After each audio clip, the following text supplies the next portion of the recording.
Assalamualaikum warahmatullahi wabarakatuh. Perkenalkan, nama saya Ida Diana Ari Anggraini dengan NIM 11524000171, mata kuliah Teori Komunikasi, dosen pengampunya Bu Mary. Dalam 15 menit ke depan, saya akan menjelaskan mengenai teori agenda setting. Sebelumnya, pernah nggak sih kalian itu ngerasa topik yang dibicarain sama masyarakat, entah itu di rumah, di media sosialnya pun beragam, kayak di Instagram, di TikTok, di Twitter, atau di portal media online, semuanya tuh lagi bahas kasus yang lagi viral, lagi bahas kasus yang lagi booming banget, banyak dibicarain sama masyarakat. Nah, kayak misalkan waktu pemilu, terus mungkin ada selebriti yang korupsi, atau selebriti yang selingkuh, atau mungkin topik-topik lainnya yang banyak banget dibahas. Nah, kita pernah mikir nggak sih siapa yang nentuin apa yang kita pikirin? Kok bisa ya media itu bikin berita atau bikin isu yang kita tuh bisa notice berita itu dan kita bisa rame-rame untuk ngangkat berita itu? Itu kenapa sih? Nah, jawabannya akan kita bahas dalam teori agenda setting. Jadi, teori ini merupakan teori kajian komunikasi massa di mana media itu dapat mengangkat suatu isu untuk diberitakan di publik sesuai dengan agenda atau kepentingan mereka. Jadi, media itu menyatakan kalau media nggak nyuruh kita berpikir, tapi media itu nyuruh kita untuk mikirin apa. Atau dengan kata lain, media ini membentuk suatu agenda publik lewat isu yang mereka angkat, lewat isu yang mereka beritakan, kemudian kita baca. Nah, jadi berita yang sering muncul di media sosial itu mungkin nggak benar-benar penting. Mungkin ada berita yang jauh lebih penting, cuman nggak terlalu kesorot media. Karena media kepengen kita fokusnya ke satu masalah aja, yang masalah lainnya tuh bisa diabain karena itu tadi. Media memiliki kemampuan untuk mengangkat suatu isu sesuai dengan agenda atau kepentingannya mereka. Jadi artinya media itu bukan hanya sekedar menyampaikan suatu informasi, tapi media itu juga menentukan agenda publiknya. Nah, makanya kalau kamu sering mikir, kok orang-orang pada bahas ini ya, kok orang-orang pada bicarain soal isu ini ya. Nah, itu bisa jadi kamu lagi mengalami efek dari agenda setting. Lalu, siapa sih pencetus teori agenda setting ini? Pencetusnya adalah Maxwell Malcolm dan Donald Shaw. Jadi, mereka berdua ini pada tahun 1972, mereka itu melakukan penelitian pada saat pemilu Presiden Amerika Serikat. Jadi, penelitian ini itu mereka menyimpulkan kalau media itu memiliki kemampuan untuk mengarahkan perhatian publik terhadap isu apa yang sedang mereka angkat atau isu apa yang sedang mereka bicarakan melalui frekuensi, durasi, penempatan berita, dan kemudian itulah munculnya teori agenda setting. Penelitian mereka ini sangat terkenal, apalagi saat mereka tuh meneliti tentang pemilu Presiden Amerika Serikat di kota Chapel Hill, North Carolina. Ya, pokoknya itulah. Jadi mereka itu menemukan bahwa isu-isu yang dianggap penting oleh media itu juga dianggap penting oleh publik meskipun masyarakat itu belum tentu mengalami pengalaman yang sama gitu. Tapi karena mereka terbawa efek oleh agenda setting, jadi mereka menganggap kalau isu itu penting dan isu itu perlu dibahas. Makanya isu itu bisa rame. Teori ini memiliki dua asumsi dasar, yaitu jurnalisme dan media massa. Pertama kita bahas dulu mengenai jurnalisme. Jurnalisme atau wartawan itu dianggap berperan penting dalam pemberitaan suatu berita di media.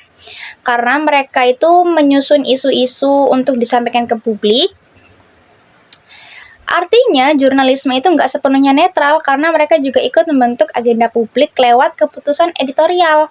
Jadi sebelum jurnalisme ini memberitakan suatu berita, mereka kan pasti ada ngedit-ngeditnya. Nah, mereka itu membentuk agenda settingnya itu juga lewat editorial, seperti topik apa yang mereka beritakan, siapa narasumbernya, bagaimana urutan penempatan beritanya, supaya tersusun, supaya rapi, supaya pembacanya itu nggak bingung baca beritanya. Nah, jadi jurnalisme itu nggak hanya melaporkan suatu peristiwa, tapi mereka juga menentuin sorotan utamanya. Inilah mengapa cara jurnalis menyampaikan berita atau menyajikan berita itu bisa membentuk pandangan masyarakat terhadap suatu isu. Yang kedua, ada media massa. Media massa ini dianggap memiliki kekuasaan yang besar untuk membentuk opini publik karena masyarakat itu bergantung pada media untuk mengetahui peristiwa apa yang sedang terjadi di luar sana, di luar dari pengalaman mereka. Kalau misalkan media nggak beritain apa-apa, ya masyarakat nggak tahu apa-apa. Kalau misalkan media nggak nerbitin berita apapun, nggak nerbitin isu atau nggak nerbitin apapun lah pokoknya, ya masyarakat nggak tahu sedang ada berita apa, sedang terjadi apa di luar sana itu. Makanya media massa ini dianggap memiliki agenda atau kepentingan, entah itu kepentingan ekonomi, kepentingan ideologi, atau kepentingan politik. Oleh karena itu, mereka itu bisa memberikan sorotan yang lebih terhadap suatu isu. Mereka tuh bisa mengabaikan isu lainnya. Mereka tuh bisa membentuk framing atau yang kita sebut sebagai sudut pandang. Dengan kekuasaan yang media punya itu, media itu nggak hanya menyampaikan informasi, tapi juga mengarahkan perhatian publik pada hal-hal yang mereka nggak penting. Jadi kesimpulan yang bisa diingat itu kalau jurnalisme itu wartawan ikut memilih dan menyusun berita, kalau media massa yaitu punya kekuatan untuk mengatur opini publik. Lalu siapa saja yang terlibat dalam teori agenda setting ini? Yang pertama ada media massa. Ya, media massa ini seperti aktor utama. Jadi media massa ini selalu ada dalam segi apapun di teori agenda setting karena ya kita mau baca berita di mana kalau nggak di media, begitu ya. Media massa ini menentukan isu apa yang ingin mereka angkat sesuai dengan kepentingan mereka kan. Nah, media ini bisa mengarahkan perhatian publik pada isu tertentu, contohnya di televisi, kemudian surat kabar, portal media online, media sosial, atau mungkin media sosial yang resmi gitu ya. Yang kedua ada wartawan dan editor. Wartawan atau jurnalisme itu bertugas untuk mengumpulkan informasi, menulis berita, dan menyunting berita. Mereka ini mengambil keputusan langsung dalam menentukan, yang pertama, apa yang layak mereka beritakan. Yang kedua, bagaimana cara menulisnya. Yang ketiga, di mana posisi yang tepat untuk pemberitaan. Misalkan di halaman depan, di headline, atau sisipan, atau seperti apa ya. Pokoknya mereka itu ikut membentuk agenda media untuk membentuk agenda publik. Lalu yang ketiga ada politisi atau pemerintah. Nah, politisi, pemerintah, politikus, itu mereka itu sering mempengaruhi media untuk meliput apapun yang mendukung citra mereka. Kayak misalkan konferensi pers atau mereka lagi ada suatu agenda atau kepentingan. Nah, mereka tuh mengundang wartawan untuk meliput agendanya mereka, jadi seolah-olah supaya masyarakat tuh melihat, oh pemerintah kita sedang rapat, oh pemerintah kita tuh lagi bahas apa-apa gitu, yang pokoknya yang mendukung citra mereka. Kemudian yang keempat ada kelompok kepentingan atau LSM. LSM itu kepanjangan dari Lembaga Swadaya Masyarakat. Ini merupakan organisasi non-pemerintah di mana mereka ini dibentuk dengan sukarela tanpa mengharapkan imbalan, gunanya untuk mendorong media supaya mengangkat isu apa yang sedang mereka perjuangkan. Contohnya, beberapa waktu lalu itu LSM itu meminta media untuk meliput perubahan iklim. Nah, makanya mereka itu berjuang untuk supaya gimana caranya media itu ngeliput apa yang sedang mereka perjuangkan. Kemudian yang kelima ada PR atau Public Relation dan Humas. Humas di suatu perusahaan atau institusi itu menggunakan strategi komunikasi untuk menciptakan citra positif dan mengatur isu yang ingin mereka tampilkan di media.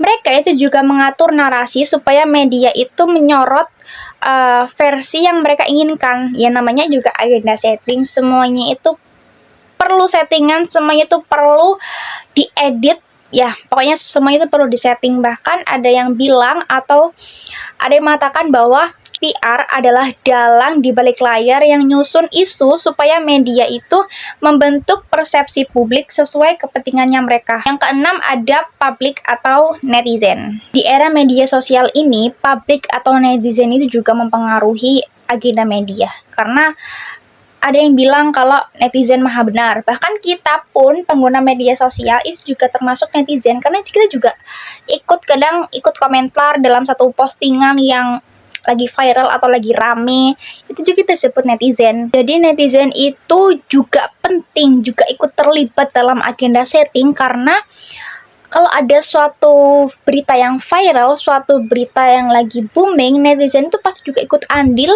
dalam komentar, dalam meramaikan beritanya lewat netizen yang biasanya yang rame-rame itu di TikTok ya. Nah, lewat netizen ini, media itu akan mengambil topik-topik yang rame, topik-topik yang viral untuk diberitakan. Seperti itu.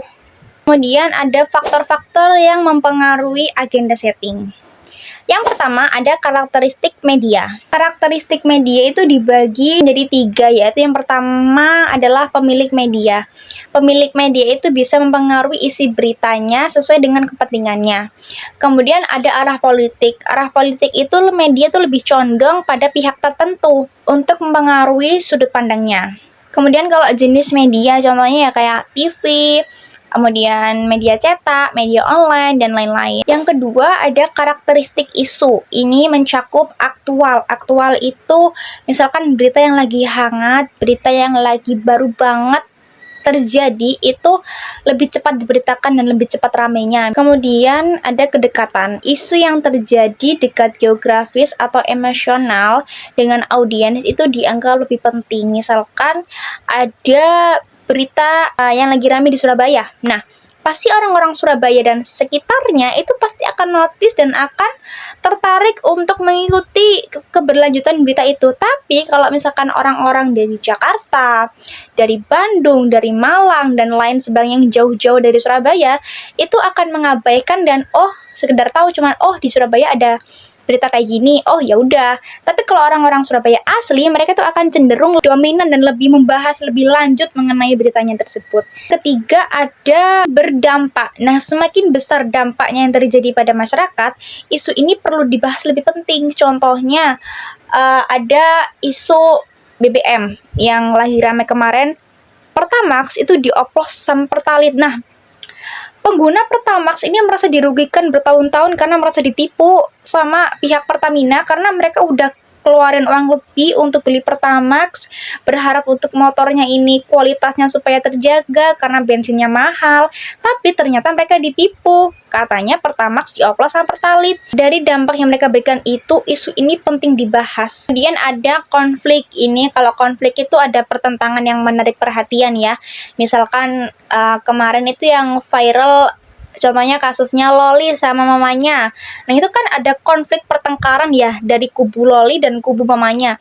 Mereka bertengkar dan itu lama banget selesainya, sampai berita itu udah beritain apapun. Kemudian di Instagram juga rame, di TikTok juga rame, di mana-mana rame kasusnya Loli dan mamanya. Selanjutnya ada menyentuh atau dinilai sebagai kisah yang sedih dan inspiratif, itu tertarik dan banyak peminatnya dibaca sama masyarakat. Kemudian yang ketiga adalah karakteristik publik. Ini yang pertama ada kebutuhan informasi. Nah, masyarakat yang butuh informasi terbaru itu cenderung mendorong media supaya beritain informasi tersebut.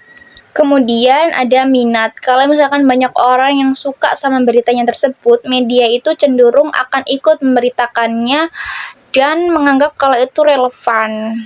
Kemudian ada tingkat pendidikan. Orang-orang yang pendidikannya tinggi itu cenderung lebih suka sama berita yang kompleks dan rinci. Ya, jadi nggak sembarangan berita yang mereka baca ya, karena mereka lebih suka sama berita-berita yang krisis gitu. Misalkan tentang politik, tentang apa yang sedang terjadi di pemerintahan, seperti itu. Kemudian yang keempat adalah pengaruh eksternal. Ini contohnya peristiwa besar, misalnya waktu COVID. Nah, COVID ini kan suatu berita yang booming banget. Nah, berita yang kayak gini itu bisa langsung menarik perhatian netizen, seperti itu. Kemudian ada tekanan politik. Tekanan politik itu pemerintah atau tokoh politik itu cenderung untuk mempengaruhi media supaya meliput atau memberitakan yang boleh dan yang tidak. Kemudian ada kondisi sosial ekonomi. Ini seperti isu kemiskinan, isu pengangguran, atau harga bahan pokok yang lagi naik, dan lain sebagainya. Kita akan bahas gimana teori ini bekerja. Jadi, sesuai dengan yang saya baca, teori ini bekerja melalui framing dan priming. Framing merupakan sudut pandang. Jadi bagaimana suatu media itu bisa membingkai sudut pandang kita sesuai dengan apa yang mereka mau. Kemudian ada framing. Ini media itu mengatur dari persoalan mana dulu yang harus kita bahas. Contohnya, kalau media terus-menerus meliput polusi udara di Jakarta. Nah, masyarakat akan menganggap bahwa isu itu merupakan isu nasional. Padahal nggak semua orang itu merasakan polusi yang ada di Jakarta. Kayak kita yang ada di Surabaya ini ya mereka cukup tahu aja, oh ternyata di Jakarta ada polusi udara gitu. Tapi orang-orang Jakarta akan menganggap bahwa itu merupakan isu nasional. Seperti itu. Contoh kasus dalam agenda setting ini adalah kasus Vina Cirebon. Sebenarnya kasus Vina Cirebon ini merupakan kecelakaan anak remaja pada 2016 lalu, tapi karena media itu menggiring opini, media itu terus memberitakan, bahkan dihiperbola, bahkan ada yang mungkin dipalsukan beritanya, sehingga masyarakat itu menganggap bahwa kasusnya Vina itu penting, padahal kalau dipikir lebih lanjut, ini merupakan kecelakaan yang mungkin banyak terjadi di luar sana, nggak hanya kasusnya Vina aja gitu loh. Bahkan saking media itu meliputnya terlalu berlebihan, kasus Vina itu sudah dibikinkan film. Judulnya Vina Sebelum 7 Hari. Dan dampak agenda settingnya ini netizen itu ramai untuk menuntut keadilan. Dan kasusnya ini kan udah dari 2016 ya, tapi itu dibahas lagi di tahun-tahun sekarang gitu. Padahal itu kasus udah hampir lupa, tapi karena media itu kembali menyorot isu, kembali memberitakan, netizen akhirnya ikut menimbrung, netizen akhirnya ikut terkena efek. Bahkan polisi dan pemerintahnya itu juga ikut andil untuk menyelidiki kasus ini, yang katanya ada korban pelecehan, yang katanya ada korban pembunuhan, yang apa segala macam, yang katanya diseret, diapain, yang katanya ada kesurupannya, arwahnya, seperti itu ya, segala macam. Jadi media itu terus meliput yang bikin netizen itu ikut bingung. Nah, ini itu bukti kalau media itu bisa membangkitkan kembali kepedulian publik meskipun kasusnya udah lama, tapi di-up lagi jadi rame lagi. Nah, itu adalah contoh agenda setting, teman-teman. Dari teori ini, itu mengajarkan bahwa kita sebagai penerima atau konsumen berita itu harus lebih pintar-pintar, harus lebih kritis, dan harus lebih aktif dalam membaca dan memilah suatu berita, supaya kita tuh nggak ikut-ikutan, supaya kita tuh nggak FOMO sama suatu berita yang belum tentu benar. Jadi seperti itu teman-teman. Sekian dari saya. Terima kasih. Wassalamualaikum warahmatullahi wabarakatuh.